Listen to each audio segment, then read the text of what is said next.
शक्ति होते हुए भी जीवन में सफलता और संतुष्टता क्यों नहीं है? मुरली का तारीख है 20/9/75। सर्वशक्तियों, सिद्धियों और निधियों के दाता शिव बाबा बोले, जैसे बाप सर्व गुणों के सागर है, क्या आप भी वैसे ही अपने को मास्टर सागर समझते हो? सागर अखंड, अचल और अटल होता है ना। सागर की विशेष 2 शक्तियाँ सदैव देखने में आएगी। एक तो होती है समाने की शक्ति। जितनी समाने की शक्ति है उतनी सामना करने की भी शक्ति है। लहरों द्वारा लहरों द्वारा समाना भी आता है और हर वस्तु व व्यक्ति को स्वयं में समा भी लेता है ना सागर ऐसे?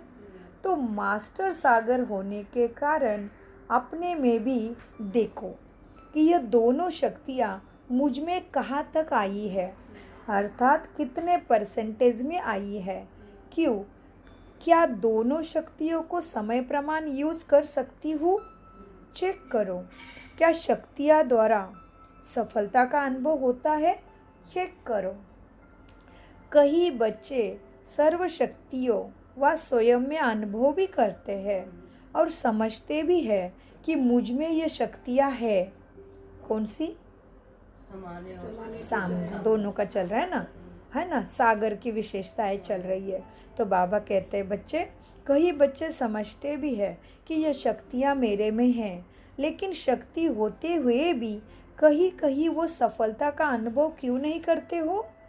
ज्ञान स्वरूप, आनंद, प्रेम, सुख और शांति स्वरूप स्वयं को समझते हुए भी स्वयं से सदा संतुष्ट नहीं होते हो और पुरुषार्थी होते हुए भी प्रारब्ध अर्थात प्राप्ति का फल के स्वरूप में जो भी अनुभव होना चाहिए वह भी कभी कभी होता है, कभी कभी नहीं होता है। ये क्यों? सर्व नियमों का पालन भी करते हो। क्या? कहाँ से शुरू होते हैं नियम? सुबह से ही तो चल रहा है, तड़का अमृत वेला से। बिल्कुल। तो सारे नियमों का पालन भी करते हो, फिर भी स्वयं को सदा हर्षित अनुभव क्यों नहीं करते? मेहनत भी बहुत करते हो, बाप की आज्ञा का पालन भी करते हो, लेकिन फल का अनुभव कम क्यों होता है? फल का अनुभव कम क्यों महसूस होता है? माया को दासी भी बनाते हो, लेकिन फिर भी कभी कभी उदासी महसूस क्यों होती है? इसका क्या कारण है? शक्तियाँ भी है, साथ साथ ज्ञान भी है और साथ में नियमों का पालन भी करते हो, तब भी कमी किस बात में है फिर? स्वयं में या स्वयं से ही कंफ्यूज रहते हो? इसमें कमी यही है कि प्राप्ति होते हुए भी, ध्यान से सुनिए, इसमें कम यह है कि प्राप्त की हुई शक्ति को और ज्ञान की पॉइंट को जिस समय जिस तरह से कार्य में लगाना चाहिए उस समय उस रीति से यूज करना नहीं आता है। बाप से प्रीत भी है, प्रीत तो है बाबा, इसलिए कितने एक्यूरेट है देखो। इनको प्रकृति जीत के है आप सब आत्माएं। उम्र रोक नहीं पा रहा है, अच्छे थक गए जवान वाले, लेकिन ये आत्माएं एकदम अटल है, करना ही है, होना ही है और बाबा पार करता भी है। इतने सुंदर सुंदर क्लास में लगते ही नहीं है कि इतने तेजस्वी आत्मा लगते हो आप सभी। तो मीठे बाबा कहते हैं बच्चों देखो क्या होता है, उस रीति से यूज नहीं करना आता, फिर क्या है?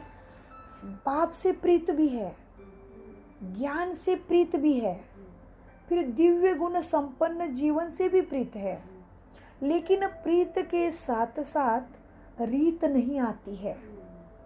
वो रीत के साथ फिर कभी प्रीत नहीं आती है, इसलिए अमूल्य वस्तु भी साधारण प्राप्ति का आधार बन जाती है।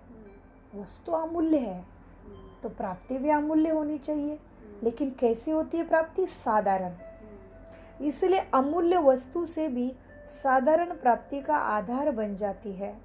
जैसे स्थूल में भी कितनी ही बड़ा यंत्र है, मूल्यवान वस्तु भी है, अभी मूल्यवान वस्तु पास होते हुए भी यूज़ करने की रीत नहीं आती, तो उस द्वारा जो प्राप्ति होनी चाहिए वो नहीं कर पाते। ऐसे ही ज्ञान का है। ज्ञानवान बच्चे भी ज्ञान और शक्तियों द्वारा जो प्राप्ति होनी चाहिए वो नहीं कर पा रहे हैं, रीत नहीं आ रही है, वस्तु तो अमूल्य है। ऐसे आत्माओं के ऊपर बाप दादा को फिर रहम भी बहुत आता है, क्योंकि वो रहम का सागर है, रहम दिल है। हाँ, फिर अभी क्या करें? अब वो रीत जो ना आने के कारण प्रीत का भी अनुभव नहीं कर पाते, फिर वो रीति कैसे आए? फिर इसमें क्या चाहिए? निर्णय की शक्ति। समय पे बुद्धि निर्णय करे कि मुझे अभी इसमें कौन सा एप्लीकेशन डालना है। ऐसे ऐसी गाड़ी बंद पड़ी है, मैं कौन सा यूज़ करूँ इंस्ट्रूमेंट, जो कौन सा स्क्रू ड्राइवर लगा दूँ जो गाड़ी चालू हो जाए। तो एप्लीकेशन गुण का डालूँ, शक्ति का डालूँ, सुदर्शन चक्र का डालूँ, बाबा की स्मृति का डालूँ, क्या दिव्य बुद्धि का डालूँ? कुछ तो डालना आना चाहिए समय पे जी। तो बाबा कहते इसमें चाहिए निर्णय की शक्ति। निर्णय शक्ति न होने के कारण जहाँ सामान्य की शक्ति यूज करनी चाहिए वह सामना करने लग जाते हैं, जहाँ सामान्य की शक्ति यूज करनी चाहिए वह सामना करने की शक्ति यूज कर लेते हैं, और जहाँ समेटने की शक्ति यूज करनी चाहिए वह विस्तार करके बैठ जाते हैं। जहाँ समेटने की शक्ति यूज करनी चाहिए वह विस्तार करने की शक्ति यूज कर लेते हैं। इसीलिए संकल्प शक्ति होते हुए भी सफलता का अनुभव नहीं होता है। इसलिए संकल्प सफलता का होता है, लेकिन स्वरूप में व प्राप्ति में संकल्प प्रमाण सफलता अनुभव नहीं होती है। विशेष शक्ति की प्राप्ति का मुख्य आधार क्या है? फिर निर्णय को तेज करना, तुरंत निर्णय। परिस्थिति आई है, अभी क्या करना है। कोई कोई कहते हैं हजर जवाबी है, सामने वाला बोल देता है, ये भी इतना पक्का उसको आंसर देता है कि सामने वाला फिर कभी मुंह खोलने की हिम्मत ही नहीं करता। तो ये हो गई बात की बात, लेकिन यह हो रही शक्ति की बात। तो बाबा कहते हैं बच्चों क्या है, विशेष शक्ति की प्राप्ति का मुख्य आधार क्या है? फिर निर्णय करने की शक्ति को तेज करो। निर्णय शक्ति को तेज करने के लिए किस बात की आवश्यकता है?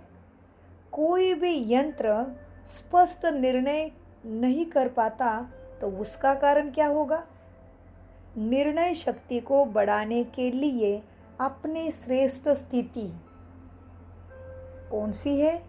निराकारी, निरहंकारी, निर्विकारी और निर्विकल्पकता चाहिए। केवल शांति बिंदु बाबा टच कराएगा। तो इसलिए कैसे बनना पड़े? निराकारी आत्मा, निरहंकारी, विकारों का नाम नहीं, शरीर हूँ वो भी नहीं पता, मैं कौन हूँ कुछ नहीं, मैं बिंदी बाबा की लाडली ज्योति हूँ। निराकारी, निरहंकारी, फिर विकार भी नहीं, दृष्टि में भी नहीं, देखने में भी नहीं, परिस्थिति के ऊपर विकारों के नज़र देखना ही नहीं। फिर निराकारी, निरहंकारी, निर्विकारी, और फिर उसके साथ है निर्विकल्पता। कोई भी अंदर सोच ही नहीं, जैसे बुद्धि रुकी गई, सो ही गई बस अंदर, चुपचाप आत्मा उसके लाइट में चुप, एकदम शांति को, स्वधर्म को अंदर ला ही लिया, हो गई परम धाम जैसे शांत। बाबा तू जाने। तो बाबा कहते हैं निराकारी स्थिति चाहिए, निरहंकारी, निर्विकारी और निर्विकल्पता चाहिए, तभी निर्णय शक्ति समय पे काम करेगी। अगर इन चारों में भी किसी भी बात की कमी रह जाती है तो ये श्रेष्ठ धारणा न होने के कारण स्पष्टता नहीं होती है। तो स्पष्टता जहाँ नहीं है वह श्रेष्ठता कैसे आएगी? तो स्पष्टता, यह श्रेष्ठ धारणा न होने के कारण स्पष्टता नहीं होती है। और श्रेष्ठ ही स्पष्ट होते हैं। फिर जो श्रेष्ठ स्थिति में रहेंगे वह स्पष्ट भी हो जाएंगे। यही उलझन बुद्धि को स्वच्छ नहीं बनने देती है। स्वच्छता ही श्रेष्ठता है। इसलिए अपनी निर्णय शक्ति को बढ़ाओ, तभी ही बाप के समान सर्व गुणों में मास्टर सागर अनुभव कर सकेंगे। जैसे सागर अनेक वस्तुओं से संपन्न होता है ना, वैसे स्वयं को भी सर्व शक्तियों से संपन्न स्वरूप का अनुभव करो, क्योंकि संपन्नता का वरदान संगम युग पर ही मिलता है, फिर कभी भी नहीं। कहाँ मिलता है संपन्नता का वरदान? तो पहला ही गुण है सर्व गुण संपन्न, फिर उसके बाद है 16 कला। तो इसलिए बाबा कहते हैं संपन्नता का वरदान संगम युग पर ही मिलता है। संपन्न स्वरूप का अनुभव सिवाय संगम युग के और कहीं भी कर नहीं सकेंगे। संपन्न स्वरूप का अनुभव सिवाय संगम के कहीं भी युग में कर नहीं सकेंगे। इसीलिए आपका ही गायन है, आ गया गायन, आपके ही देवी जीवन के सर्वगुण संपन्न होने का गायन है। 16 कला का भी गायन है, लेकिन संपन्न का स्वरूप क्या होता है? संपन्नता का स्वरूप क्या होता है? 16 कला का गायन में क्या क्या आएगा? हाँ, हमारे पास क्या क्या होगा देखिए। 16 कला में तुम्हारे अंदर क्या होगा? सर्व को मित्र बनाने की कला, कैसा भी हो, व्यवहार कला और लोकरंजन कला। जहाँ भी जाओगे लोगों को आपके प्रति घृणा नहीं आएगी। लोकरंजन, परिवर्तन करने की कला, स्वयं के पहले संकल्प, मन को मुदित अवस्था में रखने की कला, माना समेट के, संगठन में नेतृत्व, मुदित और मुदित माना हर्षित भी और मोदक, मुदित एकत्रित करना। अनेक अर्थ भी निकाल सकते, क्योंकि सेना मीन्स तो होते समान अर्थ होते हैं अलग अलग। मीठे बाबा, संगठन में नेतृत्व, जिम्मेवारी, क्रिएटिव, चलो मैं करती हूँ, कुछ भी है तो मैं कर सकती हूँ। हाँ, संगठन में नेतृत्व, प्रशासन करने की भी कला, खुद को प्रशासन में रखेंगे, दैवी अधिकार, दैवी गुणों में। हाँ, पहले मन को प्रशासित करेंगे तभी नियम कायदे कानून डाल पाएंगे ना। उसके बाद सीखने और सिखाने की कला, 16 कला का गायन हो रहा है। कार्य करने और कार्य से निवृत्त होने की कला, डिटैच भी हो गए, कितने टाइम तक करना है, कितने टाइम किधर आना है, कितने टाइम चलना है, कितने टाइम सोना है, वो भी कंप्लीट एक्यूरेट। जैसे वीआईपी लोगों का टाइम टेबल फिक्स रहता है हर चीज़ का, वैसे। तो कार्य करना और कार्य से निवृत्त होने की कला, वक्तृत्व तथा पत्र लेखन की कला। आप तो सभी नंबर 1 हो, क्योंकि ये इतना साचे से मुरली पॉइंट लिख रहे हैं, मतलब ये पत्र ही हो गया। ये लव लेटर है, बाबा से ले लेके ये पत्र लिखा हुआ है पॉइंट्स का, इसी के शास्त्र बनते हैं। ठीक है, वक्तृत्व तथा पत्र लेखन की कला, विचार करने तथा निर्माण करने की कला। We will do something new today. Okay, जैसे कल आप लोग प्लान करके उधर गए भजन के लिए, सो क्या किया? विचार करा, प्लान करना पड़ेगा, नए नए प्लान। जैसे हम अभी सोच रहे कि शिवरात्रि कैसे मनाएं, 18 तारीख को कैसे करें, फिर संडे जाए मुरली में कैसे जाए, क्या क्या करें, वो प्लान। और फिर ज्ञान का भी विचार सागर मंथन करके मेरे लिए क्या ज़रूरी पॉइंट है उसको लेना, वो भी विचार सागर मंथन। तो विचार करना तथा निर्माण करने की कला, कल्याण करना तथा सेवा की कला, गुप्त रखने की तथा कब प्रत्यक्ष करना है, कौन सी बात गुप्त रखनी है, कौन सी बोलनी है, बाबा का परिचय भी देना है तो कैसे युक्ति से देना है, उनके ही शब्दों में उनको देना है। मेरे लिए शिव बाबा है, उनके लिए तो भगवान प्रभु ईश्वर अल्लाह है। इसी तरह से तो गुप्त रखने की तथा प्रत्यक्ष करने की भी कला। बैच लगा के आना है तो आना है, देखने वाला समझेगा ये कुछ तो अलग है। फिर देख, कोई कोई बैच से सेवा करेगा, कोई कहेगा मुझे भी ऐसे चाहिए, उसके चाहिए की भावना से खींच जाएगा। मीठे बच्चों, तो गुप्त रखने की तथा प्रत्यक्ष करने की कला, नेतृत्व करने की कला जो उनके अंदर है। नेतृत्व अनेक चीज, नेतृत्व हर चीज का होता है। जैसे खाना बनाने में, चलो आगे मैं पढ़ाती हूँ आपको, चलो मैं समझाती हूँ, हर चीज़ में आगे। हाँ, सिखाने की कला, लीडरशिप, जिम्मेदारी लेने की भी, नेतृत्व के अंदर भी हर एक शब्द में बाबा कहते तुम इतना ज्ञान का सागर मैं देता हूँ तुम्हें, ये ज्ञान को तो कोई, बाबा कहते ये ज्ञान कैसा है पता है बाबा का, सारे जंगल के लकड़ी को पेन बना दो, समुद्र की शाही बना दो और धरती को कागज बना दो तो भी पूरा नहीं होगा। तो इसीलिए नेतृत्व कला, कागज छुओ नहीं, कलम कहीं नहीं, हाथ से कागज भी नहीं छुआ, कलम भी नहीं छुआ और समुद्र को स्याही बना दिया और फिर भी जो गुण लिखा हुआ कम लिखने में। बढ़िया बढ़िया। अच्छा फिर से एक बार जोरदार बोलिए। ये अच्छा धोआ है ना, कुछ है संस्कृत में है क्या? अरे नहीं, कबीर दास का, ओके। कागज छुओ नहीं, स्याही और कागज भी नहीं छुआ, कलम गही नहीं और कलम पढ़ते ना। इतना उनको भगवान का प्रत्यक्ष साक्षात्कार हुआ था, अनुभव हुआ था, क्योंकि बाबा ने बोला मैं दिव्य दृष्टि का साक्षात्कार करा था। उनके ही तो वो है, सगुण निर्गुण दोनों होता है। निर्गुण पे ना तो कोई मूर्ति पूजा है, ना हिंदू है, ना भगवान है, सबका कटाक्ष। वो अच्छा नहीं ले, वो कटाक्ष। ये महान आत्मा है, ये ब्रह्मा कुमारी बन गए होंगे, लेकिन उस टाइम उनका वो पाठ था। इस पर भी गुरु गुण लिखा न जाए, मतलब इतना गुरु का गुण। अभी केवल ये बोलिए, वो दोहा बोलिए, हाँ उसका दोहा लाइन बोलिए, दोहा के लाइन बोलिए बस। हाँ वो ये कि लाइन लास्ट में थोड़ा एक शब्द भूल गए, मत कागज छुओ नहीं, कलम गही नहीं हाथ। और ऐसे जब सतगुरु की महिमा, ओके, सदगुरु की महिमा लिखे, ओके बहुत अच्छा। चलो नेतृत्व कला, नेतृत्व कला हमेशा के लिए हो गया। नेतृत्व कला, पालन करने की कला, व्यर्थ को, अच्छा होगा आपको याद आ गया रिकॉर्डिंग। नेतृत्व कला, पालन करने की कला, व्यर्थ को समर्थ में बदलने की कला। पालन करना है, नियम है तो है, नियम में कोई चेंज नहीं। जैसे वीआईपी लोगों का भी रहता है, मोदी उठेंगे उठेंगे उसी टाइम में, मीटिंग में जाएंगे तो मीटिंग में जाएंगे, हर वीआईपी का होता है, टाइम टेबल फिक्स रहता है। वैसे ही पालन करने की कला, पालना भी करेंगे, सबसे प्यार से रिश्ते रहेंगे। पालना करने की कला, व्यर्थ को समर्थ में बदलने की कला।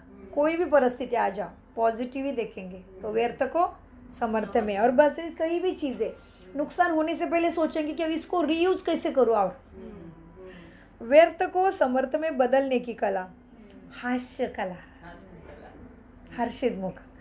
फिर स्वस्थ रहने की कला, हाँ स्वस्थ रहना है, वो तो हम तो लगे ही रहते, सब कुछ ऑलराउंडर है, एक्सरसाइज वगैरह सब, प्राणायाम ये वो, ये तो है ही 16 कला वाला क्लास। तो ये है 16 कला का गायन, ठीक है। तो ये आता है 16 कला में। तो मीठे बच्चों को बाबा कहते तुम्हारा गायन है ना, 16 कला का भी गायन है, लेकिन संपन्न का स्वरूप, लेकिन संपन्न का स्वरूप क्या होता है? गुण और कला की नॉलेज इस ईश्वरीय जीवन में ही मिलती है। इसलिए संपन्न बनने का आनंद भी इसी ईश्वरीय जीवन में ही प्राप्त कर सकते हो। रीति सीखने के लिए बाप द्वारा जो भी प्राप्त होता है वो हो रहा है ना, हो रहा है कि निकल जा रहा है? नहीं हो ही रहा है। ज्ञान तो अंदर में रहता ही है ना जी, और बाकी कुछ ज्ञान तो है। जी ज्ञान ही होना चाहिए, मुख्य धारणा भी जरूरी है। संस्कार में आएगा ना तो कहीं नहीं जाएगा। रीति सीखने के लिए हाँ बाप द्वारा जो भी प्राप्त होता है, होता जा रहा है, चाहे ज्ञान हो चाहे शक्तियाँ हो, इनों को समय प्रमाण कार्य में लगाते जाओ। बहुत अच्छी बातें हैं ये, कार्य में लगाना बहुत अच्छा है, हाँ बहुत अच्छी बातें हैं और बहुत अच्छी चीज़ें भी है ज्ञान और योग। सिर्फ यह समझकर आनंद अंदर में समा ना लो, अर्थात बुद्धि की तिजोरी में रखो नहीं, यूज करो, यूज करो। सिर्फ बैंक बैलेंस न बनाते जाओ, कहीं बुजुर्गों के मुआफिक गठरिया बांध कर अंदर ना रख दो। सिर्फ सुनना और रखने का आनंद ना लो, लेकिन बार बार स्वयं के प्रति, सर्व आत्माओं के प्रति काम में लगाते जाओ, लगाते जाओ। इसलिए तुम्हें टीका लगाते जा रहे और तुम ऐसे सुंदर सजते जा रहे हो मूर्ति में, इधर चैतन्य में ही सजना है। तो इसलिए बाबा कहते क्या करो, सर्व के प्रति काम में लगाते जाओ, क्योंकि इस समय की जो प्राप्ति हो रही है, इन प्राप्ति को यूज करने से ईश्वरीय नियम प्रमाण जितना यूज करेंगे ना उतना ही वृद्धि को पाएगा। जैसे दान के लिए कहावत है ना, दान दिए ना धन खूटे। हाँ, धन दिए ना धन खूटे नहीं बढ़े, वो धन के लिए कहावत है, लेकिन वास्तव में ये है बात सारी तुम्हारी शक्तियों की और ज्ञान की और धारणा की बात है। जो धन दिए ना धन ना खूटे कहावत है, अर्थात देने में ही बढ़ाना है। ऐसे ही ईश्वरीय प्राप्तियों को अनुभव में लाने से प्राप्ति कम नहीं होगी बल्कि और बढ़ेगी, और प्राप्ति स्वरूप का अनुभव भी कराओगे और करोगे भी। बार बार यूज करने से बढ़ेगा। जैसे समय वैसा स्वरूप अपना बना सकेंगे। जिस समय जो शक्ति यूज करनी चाहिए वह शक्ति उसी रीति से यूज भी कर सकेंगे। समय पर धोखा से भी बचेंगे। हाँ, धोखा खाने से बचना अर्थात दुखों से बचना, बार बार आने वाले दुखों से बचना। तो क्या बनना चाहेंगे? तो क्या बन जाएंगे फिर? बार बार बचेंगे तो ऊंचे बन जाएंगे ना। दुख से बचेंगे तो सुख की दुनिया में जाएंगे। तो क्या बन जाएंगे? सदा हर्षित अर्थात सदा सुखी और खुश नसीब बन जाएंगे। तो अब अपने ऊपर रहम करो। तो अब अपने ऊपर रहम करके प्राप्तियों को यूज करके और प्रीति के साथ रीत को भी जान करके सदा मास्टर ज्ञान सागर बनो। प्रीत तो है, रीत को भी अपना लो। प्रीत तो बहुत है ना। किसके प्रीत की याद दिलाई बाबा ने? ज्ञान की प्रीत है, बाबा से प्रीत है, टाइम टेबल के लिए प्रीत है, दिव्य गुणों के लिए प्रीत है, सब है। बस रीति से यूज करो। हाँ, तो बाबा कहते हैं क्या करो? अभी प्राप्तियों को यूज करके और प्रीत के साथ रीत को भी जान करके सदा मास्टर ज्ञान सागर बनो, शक्ति का सागर बनो और सर्व शक्तियों का सागर भी बनो। अच्छा बनोगे ना? हाँ मीठे बच्चों, अच्छा। ऐसे सर्व अनुभवों से संपन्न मायाजीत जगतजीत अपने अनुभवों द्वारा सर्व को अनुभवी बनाने वाले बाप दादा के भी बालक सो मालिक। बाप दादा की सारी प्रॉपर्टी आपकी हो जाती है ना, तो बाप दादा के भी बालक सो मालिक। ऐसे बाप के मालिक और विश्व के भी मालिक आत्माओं को बाप दादा का याद प्यार और नमस्ते। सो हम भी बालक सो मालिक बच्चों का बाप दादा को याद प्यार, गुड मॉर्निंग बाबा और नमस्ते। हम ऐसे बुद्धि से सब कुछ समझते, धारण करते और इससे मुरली से मुख्य बातें अथवा सार ज्ञान सागर बाप द्वारा जो शक्तियाँ प्राप्त हुई है ना, ज्ञान सागर बाप द्वारा प्राप्त हुई शक्तियाँ वह ज्ञान के तथ्य को जिस समय जिस रीति से कार्य में लगाना चाहेंगे उसी समय उसी रीति से उपयोग ना कर सकेंगे, उपयोग न कर सकने के कारण स्वयं को उलझन में पाते हैं और सफलता व सिद्धि की अनुभूति अपने जीवन में प्राप्त करने का अधिकारी होते हुए भी उतनी सफलता और सिद्धि का अनुभव नहीं करते हैं। दूसरा तथ्य, उपयोग की उचित रीति को जानने के लिए अपने निर्णय शक्ति को बढ़ाना अति आवश्यक है। ओम शांति शांति शांति। मीठे प्यारे बाप दादा का अनगिनत पदम गुण।